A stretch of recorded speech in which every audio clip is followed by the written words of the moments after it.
Welcome to the Realtors Podcast, your go-to resource for everything real estate. Whether you're a seasoned agent or just starting out, we provide actionable tips, market insights, and success stories to help you grow your business. Tune in for expert advice, industry trends, and the inspiration you need to thrive in the competitive world of real estate. Stay ahead of the game with the Realtors Podcast. All right, let's dive in. Today, we're exploring property investing wisdom, and for that, we're turning to Simon Zucchi, a true veteran in the field. You'll find an article from Property Investors Network in your stack, The 5 Golden Rules of Property Investing. Zucchi himself, the founder of the network, penned this piece, so we're tapping into some serious expertise. Definitely a great place to start. These 5 golden rules, they offer a framework, a way to minimize risk, and, maximize returns. Let's jump right in. The first rule, buying from motivated sellers. Okay, motivated sellers. Sounds straightforward enough, but I'm guessing there's more to it than meets the eye. What makes a seller motivated, and how does that translate into an opportunity for investors? So think of it this way. A motivated seller, they're not necessarily desperate, but they're under pressure, need to sell quickly. Maybe financial constraints, job relocation, even something like a divorce. These things make time a priority. And when time's the priority, they're often more flexible, especially on price. So it's about finding those win-win situations, getting a good deal, and they get a fast, hassle-free sale. Exactly, but, and this is key, approach it ethically. We're talking solutions that benefit both sides, not taking advantage of someone's situation. Right, makes sense. Now, golden rule number 2. Only buy property in an area of strong demand. This feels like classic location, location, location advice. It absolutely is. Imagine buying in a declining area, low rental demand, you'd struggle to find tenants, vacancies, and that hits your cash flow, your returns, everything. So how do we, as investors, find those areas with strong demand? What should we look for? A few practical steps. First, research. Look at local market trends. Are major employers moving in? New infrastructure projects? These are signs of a growing community, more housing demand. So new hospitals, university expansions, those kinds of things, those are positive signals. Exactly. They attract new residents, and that often leads to, increased demand, property appreciation over time. Another strategy. Connect with local letting agents. They've got their finger on the pulse of the market. They'll give you insights, rental trends, tenant demand in specific areas. Okay, so research, local expertise. Got it. On to golden rule number 3. Only buy property that gives you positive cash flow. Seems like the cornerstone of profitable property investment. It is. Positive cash flow means rental income exceeds all your expenses, mortgage, insurance, taxes, maintenance, the whole lot. That surplus, that's your profit, crucial for building wealth, financial freedom through property. So if my monthly expenses are, say, £800, and I rent it for £1,000, that's a positive cash flow of £200 a month, right? Yes, the basic calculation, but to be accurate, you need a deeper analysis. Factor in vacancy rates, potential repairs, even things like utility bills, if they're included in the rent. Right, so it's more nuanced than just rent minus mortgage payment. Exactly. Understanding this, projecting your cash flow accurately, that's essential for smart decisions. Speaking of smart decisions, let's talk golden rule number 4. Buy property for the long term. This seems to be a core principle for Zucchi. It is. He's a big advocate for the long-term approach, and for good reason.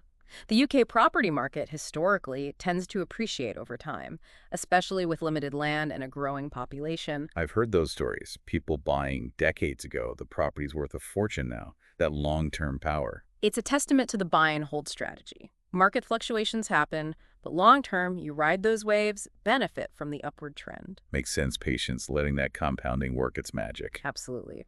Now, the final golden rule. Having a cash buffer in place. A crucial safety net for any property investor. Like an emergency fund, specifically for your properties, to handle those unexpected costs that always pop up. Precisely. Insurance covers a lot, but not everything. A cash buffer, it gives you peace of mind. You can address those repairs, cover mortgage during vacancies, even weather market downturns. Imagine a major plumbing issue, no funds to fix it, lost rent, mounting expenses, a nightmare. That's why it's so important. A financial cushion to absorb those shocks, manage effectively without jeopardizing your whole strategy. So how much of a buffer? Any rule of thumb? Well, it depends. Age of your properties, your tenants, your own risk tolerance. So a newer property, reliable tenants, maybe a smaller buffer than an older one in a riskier area. Exactly. Assess your situation, build a buffer that gives you that comfortable level of security. So we've covered the first 5 of Zucchi's golden rules, a great foundation, but I'm sure there's more to dig into. Oh, definitely. We've only scratched the surface. We need to go deeper. Strategies for motivated sellers, analyzing demand, calculating that cash flow accurately. Right, and how do we adapt these rules to different markets, different goals? Let's continue this deep dive in the next part of this episode. Let's talk about property flipping, something Zucchi mentions. It's a popular strategy, especially for those quicker returns. Right, flipping, you buy, renovate, and sell for a profit, ideally fast. Seems more hands-on, maybe more lucrative than that long-term buy and hold we talked about. It can be, but it's got its own risks, its own challenges. Market timing is crucial for flipping to be successful. Rising market, property values increasing, good chance of profit. But stagnant market, declining market, you risk selling for less than you put in. So, a bit of a gamble. You need to judge the market right, find the right properties, renovate well, then find the right buyer, the right price. Exactly. Flipping, it needs different skills compared to long-term investing. You got to be comfortable with those renovations, have that eye for design, market trends, manage contractors, timelines, the whole 9 yards. It's not passive, that's for sure. So flipping may be good for someone with construction experience, some design flair, and, well, a higher tolerance for risk. Good assessment. Now, let's go back to long-term investing, dig into some financial metrics to help evaluate deals. Zucchi mentions yield. It measures your return on investment as a percentage of the property's value. Okay, so if I buy for £200,000, get £10,000 a year in rent, that's a 5% yield, am I right? You got it. That's the basic calculation. But remember to include all your expenses, those mortgage payments, taxes, maintenance costs, all of it, to get your net yield. That gives you the real picture, your actual return. Right, so gross yield, just the rental income divided by property value, and net yield, that's where the expenses come in. Exactly. Understanding these metrics, it's crucial when you're comparing different opportunities. Higher yield might look good at first, but it's the net yield that really tells you about profitability. Makes sense. Now, taxes, the Zucchi mentioned Section 24. How does that affect UK property investors? So Section 24 came in back in 2017, gradually phased out deducting mortgage interest from rental income for tax purposes. Basically, landlords are taxed on that rental income, even if some of it goes straight to the mortgage. So landlords are paying more in taxes because of this. In a lot of cases, yes, and that has impacted buy-to-let profits, especially for those with, higher loan-to-value ratios. So how can investors handle this Section 24, still make profitable investments in buy-to-let? A few strategies to think about. Incorporating as a limited company, sometimes that offers tax advantages. Focusing on properties with higher yields helps offset the increased tax. And of course, talking to a qualified property tax specialist, always a good idea. Okay, staying up to date on those tax changes, super important. Back to Zucchi's golden rules, let's talk due diligence. He's big on research, thorough inspections. Couldn't agree more. Due diligence, it's the foundation of any good property investment. Researching the property thoroughly, inspecting its condition, understanding those costs, potential risks, all before you buy. So what are we focusing on during due diligence? What red flags should we watch out for? Structural integrity is key. A comprehensive survey from a qualified professional that can reveal any hidden issues, things that could need expensive repairs later. You also want to look closely at the legal documents, make sure there are no disputes, no encumbrances that could affect your ownership. So it's more than just leaky faucets. It's the legal side, the financial side, the whole picture. Exactly. And don't forget about the local area. Is it safe? Amenities nearby? Is the property in a flood zone? Any environmental hazards? These things can really impact the property's value, your ability to find tenants, buyers in the future. Due diligence, it sounds like a multifaceted process, research, professional opinions, a keen eye. It is, and it's an investment in itself. Taking that time to thoroughly check things out, it can save you from costly mistakes down the line, help make sure your investment is successful, profitable. So we've covered a lot. Motivated sellers, cash flow, taxes, due diligence, the works.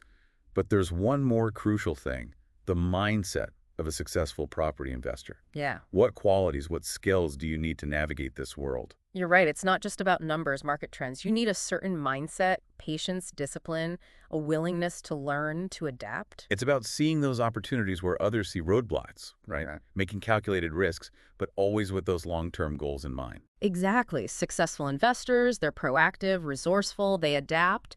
They're not afraid to ask questions, get advice from experts, constantly learning about the market, new strategies. So continuous learning, personal growth, it's part of the investment. Absolutely. And remember, property investment, it's a journey, not a race. There'll be good times, tough times, challenges, victories.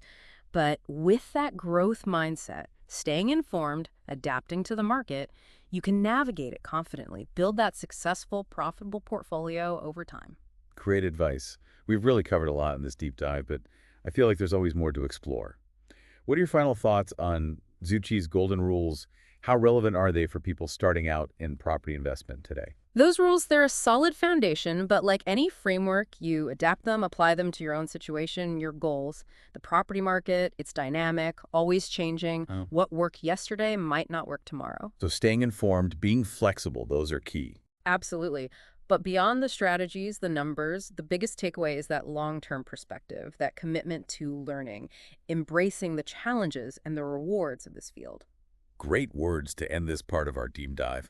Let's continue in the final segment. We'll look at some case studies, see how these golden rules work in real-life property investments.